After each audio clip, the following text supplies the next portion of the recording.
саламатсызбы? Кутмандуу күнүңүз менен. Сиздин жогорку кеңештин депутаттыгына аттанганыңыздын себеби эмнеде? Саламатчылык, карындашым, ушундай алтындуу убакытты бөлүп келгениңизге мен чоң ыраазычылык билдирем. Бул 7-чакырылыштын жогорку кеңештин шайлоосуна аттанып калганымдын себеби эң эле биринчи бул акыркы учурдагы Кыргызстанда бериле дегенде бир 10-15 жылдык тарыхыбызды ала турган болсок, бизде стабилдүүлүк жоголду. Бизде коомдо кайдыгерлүүлүк пайда болду да. Коом көп нерсени уже көңүл сыртында калтырып, өзүмдү өзүм билем, өтүгүмдү төргөй элем дегенге өттү да. Бизде бийлик эдесе жалаң баюуну көзөп калышты кишилерчи. Бизде чино олигарх деген бир термин пайда болду да. Сиз көрдүңүздөр, акыркы учурларда ошо Садыр Нуркожоевич келгенден бери Камчыбек Кыдыршаевичтин эмгектери менен камалган чиновниктердин, атка минерлердин көбү бул бийлик кызматында өзүнүн кызматтык абалынан ашыра чаап байыган кишилер болуп чыкты да. Ошон үчүн азыркы биз жаңы коомду курууга, жаңы өлкөнүн келечегин бир жакшы жолго түзөө үчүн ар бирибиз салымыбызды кошубуз керек. Ошолордун катарында дагы жаран катары, Кыргызстандын атылуу катары мен да ошол күрөшкө аттандым. Багыт саясий партиясы эмне болуп түзүлүп калган жана партияны түзүү бул кимдин идеясы болгон? Багыт саясий партиясы, сиздер билбейсиздер, буга чейин Багыт саясий партиясы 2013 жылы эле түптөлүп, анын төрагасы Самаган мырза буга чейин партиялаштарды, партиянын мүчөлөрүн чогултуп келген. Биз Багыт саясий партиясын тандап алганыбыздын себеби эң эле биринчи партиянын идеологиясы. Партия биринчи жолу шайлоого катышып жатат. Биз төрага менен сүйлөшүп, ушул партияны алып чыгалы, бул партия менен жалаң, таза, элге кызмат кылган кишилер келсин деп, ошонун тегерегинде бардыгыбыз чогулганбыз. Кудайым буйруса, бул партиянын келечеги алдыда. Бул партия ушул шайлоого катышуу үчүн гана чыккан жок. Шайлоодон кийин дагы эл үчүн, жер үчүн жасай турган көптөгөн максаттары бар. Партияда жалаң, илимдүү, билимдүү, жөнөкөй, карапайым жарандар чогулуптур. Ал эми бул Багыт партиясына сиздердин байларды, чиновниктерди, бизнесмендерди кошпогонуңуздардын себеби эмнеде болду? Карындашым, туура айтасыз. Буга чейин парламенттик, президенттик өлкө болуп келдик. Парламенттик системага өткөндө биз эмнени алдык? Парламенттик системадан биз жалаң олигархтардан турган, базаркомдордон, бандиттерден турган талапкерлерди жогорку кеңешке алып келдик. Соответственно, алар буга чейинки кылган эмгектерин, өлкө үчүн жасагандарын бардыгыбыз билебиз. Кандай иштеди, аларга келечек дагы баасын берет да.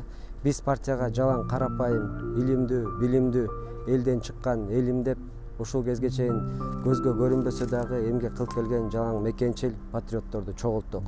Биз ушул Багыт партиясы шайлоого акчасы жок болсо дагы катышса боло турганын далилдөө үчүн шайлоого бара жатабыз да.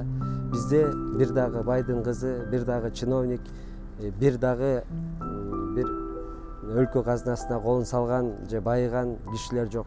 Карапайым, жөнөкөй мугалимдерден, юристтерден, экологтордон, дипломаттардан турган талапкерлер бара жатат. Азыркы учурда көбүнчө элдер байларды, мурунку бийликке келген жарандарды шайлагандан качып калышты. Ал эми биринчи жолу кадам таштап аткан Багыт партиясы жеңишке жетсе, биринчи кайсыл нерсеге көңүл бурат элеңиздер? Рахмат, туура баамдадыңыз. Эл чынында акыркы эле бир мисал келтире турган болсок, ошол буга чейинки байлардын коом эки ажырымга бөлүнүп калганда, бай кедейге депчи, ушулардын кылган мекенге кылган зулумдугунан, элге кылган зулумдугунан чынында тажады. Биздин азыркы шайлоого баратканыбызда эң биринчи ишенгенибиз бул калдайган калың элибиз. Багыт партиясы кудайым буйруп парламентке, жогорку кеңешке өтүп кала турган болсок, биздин эң эле биринчи бул коомдогу жумушсуздукту, коомдогу карапайым элдин билим деңгээлин жогорулатуу. Аларды биз билим деңгээлин жогорулата ала турган болсок, кудайым буйруса, келечекте өлкөсүнө кызмат кылып, бир мекенчилдер чыгып, жаратмандар өз өлкөсүн көтөрүп ала турганына биз терең ишенебиз. Байкашымча, парламенттик шайлоо бул катуу деңгээлде өтүшү мүмкүн болуп жатат. Ушундай күтүлбөс кырдаалдар болуп кетсе, буга Багыт партиясы канчалык деңгээлде даяр? Да, мындай тоскоолдуктар, сиз айткан күтүлбөс кырдаалдар толук болушу мүмкүн. Себеби мындай прогноздорду биз күтүп жатабыз. Себеби өзүңүздөр билесиздер, азыр иллюстрация деп бир жаңы элитанын алмашуусу болуп жатат. Баягы эле эски бийлик даамын татып калгандар, ошол эле жемкорлор деп айтсак туура болчудай, ала күчүктүү атынан айт дейт. Ошол сыяктуу күрөш катуу болот. Баягы эле добуш сатып алуу, сатылмай сатып алуу дегендердин баардыгы азыр эле уже байкала баштады. Айылдарда, жерлерде ошонун баардыгы эртеңки күнү бир чоң толкундоолорго алып келиши мүмкүн.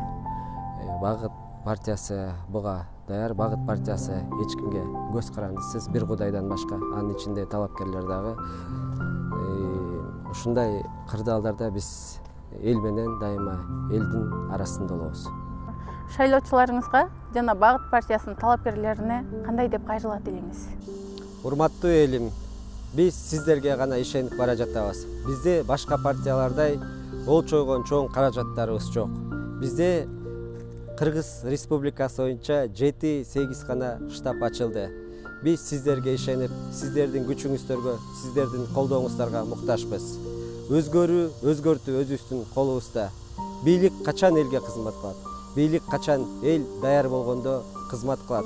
Келгиле, ушул бардыгыбыз жалпы Кыргыз Республикасынын өнүгүшүнө, өлкөбүздүн, мекенибиздин келечеги үчүн жалпыбыз өзгөрөлү.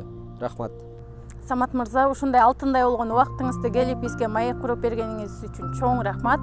Жана өзүңүз кошо бара жаткан Багыт партиясына ийгиликтер болсун. Алдыдагы шайлоодо ийгиликтерге жетип, кыргыз эли үчүн ар дайым ак кызмат кылып жүрө бериңиздер. Рахмат сизге. Сиз дагы аман болуңуз. Рахмат.